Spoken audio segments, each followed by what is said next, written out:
संतान। मेरे भी शिराओं में उन तपस्वियों का तेज भरा है।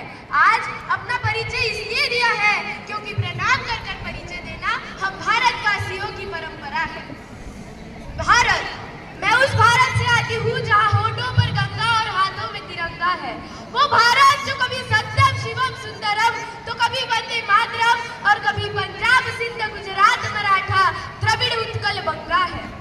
मैं उस भारत से आती हूँ जो टुकराए हुए लोगों की शरण स्थली बन जाता है और सात समुद्र पार परदेशियों को भी ब्रदर्स एंड सिस्टर्स बुलाता है।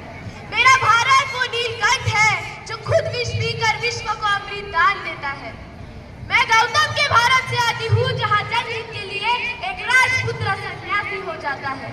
मैं राम के भारत से आती हूँ जहाँ पिता की एक बात पर बेटा वनवासी हो जाता है। मैं उस भारत से आती हूँ जहाँ स्त्रियों को उनके स्वाभिमान से जाना जाता है। भारत, वो देश जो खुद के जान की दुश्मन को अपनी जान कहता है। वो देश जो खुद के जान की दुश्मन को अपनी जान कहता है। गौर से सुन लो यारो, मोहब्बत की यही भूमि हिंदुस्तान कहलाता है। मोहब्बत की यही भूमि हिंदुस्तान कहलाता है। मंच पर उपस्थित सभी सम्मानित अतिथियों को, शिक्षकगण एवं मेरे सभी सहपाठियों को मैं किंजल भालेराव सर्वप्रथमतः नमन करती हूँ और किंजल भालेराव सर्वप्रथमतः नमन करती हूँ और आप सभी को स्वतंत्रता दिवस की हार्दिक शुभकामनाएं देती हूँ।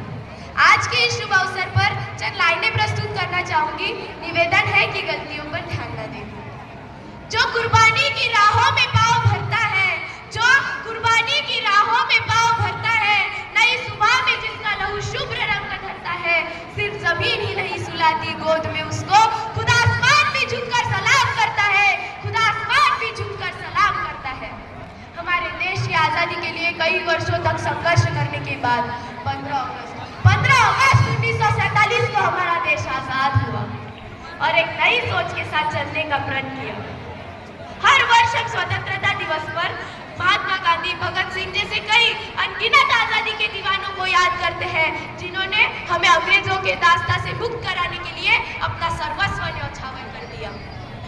और इसी वजह से मैं उन सभी स्वतंत्रता सेनानियों और क्रांतिकारियों के तहे दिल से आभारी हूँ।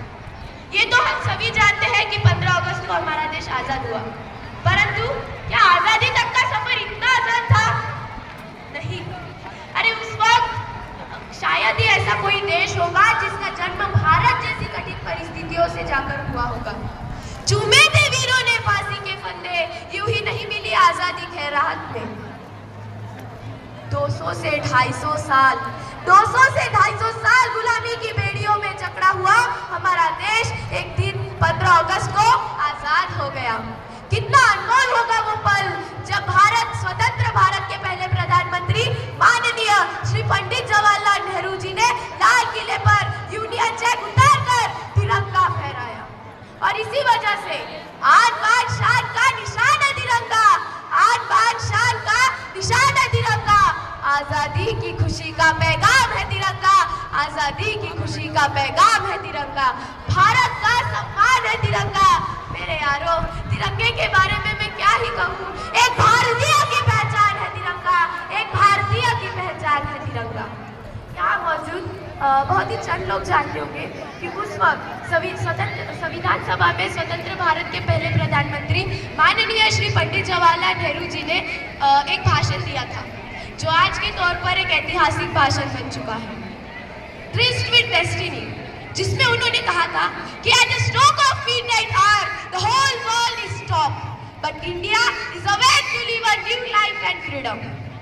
जिसका अर्थ है जब पूरी दुनिया थमी हुई होगी, जब पूरी दुनिया सो रही होगी, तब भारत देश का एक नया सफर शुरू होगा। उस वक्त लोगों ने कहा था कि इतने विविधता से भरे हुए लोग और इतने विविधता से भरे हुए राज्यों को एक साथ एक अखंड राष्ट्र में परिवर्तित करना असंभव है। परंतु आज हम उसमें भी समर्थ है क्योंकि उस वक्त सभी कठिनाइयों का परिस्थितियों का सामना हम सभी ने एकजुट होकर किया था। पर आज हम क्या कर रहे हैं? जमीन और जात के नाम पे एक दूसरे के जान पर उतर आए हैं हम लोग। क्या यही सीख दी है हमें? नहीं मेरे यारों, सिर्फ व्हाट्सएप की डीपी को और इंस्टा की स्टोरी को 3 रंगों में रंगना देशभक्ति नहीं है। अरे देशभक्ति तो वो जवान खूनों में बोई थी। अरे वो खून कहो किस मतलब का जिसमें उबाल का नाम नहीं, वो खून कहो किस मतलब का आ सके देश के काम नहीं, वो खून कहो किस मतलब का जो जीवन न रवानी है, वो खून कहो किस मतलब का जो परवश होकर बहता है, वो खून नहीं है पानी है, वो खून नहीं है पानी है। उस दिन लोगों ने सही सही खून की कीमत पहचानी थी, जिस दिन सुभाष ने बर्मा में मांगी उसे कुर्बानी थी। बोले स्वतंत्रता के खातिर बलिदान तुम्हें करना होगा, तुम बहुत जी चुके जग में पर आगे तुम्हें बढ़ना होगा। आजादी के चरणों में जो जयमाल चढ़ाई जाएगी, वो सुनो तुम्हारे शीशों के फूलों से गुंजी जाएगी। आजादी का संग्राम कहीं में सोकर खेला जाता है, शीश कटाने का सौदा नंगे सर झेला जाता है। अजानू बाहू ऊंची करके वे बोले, रक्त तुम मुझे देना, बदले में देश की आजादी तुम मुझसे लेना। वो कई सभा में उथल पुथल सीने में दिल न समाते थे, स्वर इनकलाब के नारे कोसों तक छाए जाते थे। हम देंगे देंगे रक्त, बस यही शब्द सुनाई देते थे। रण में जाने के लिए युवक तैयार दिखाई देते थे। बोले सुभाष वह आगे आओ जिसके रगों में हिंदुस्तानी खून बहता हो, वो आगे आओ जो खुद को हिंदुस्तानी कहता हो, वो आगे आओ जो खूनी हस्ताक्षर करता हो। मैं कफन बनाता हूँ, वो आगे आओ जो इसे हंस कर लेता हो। सारी जनता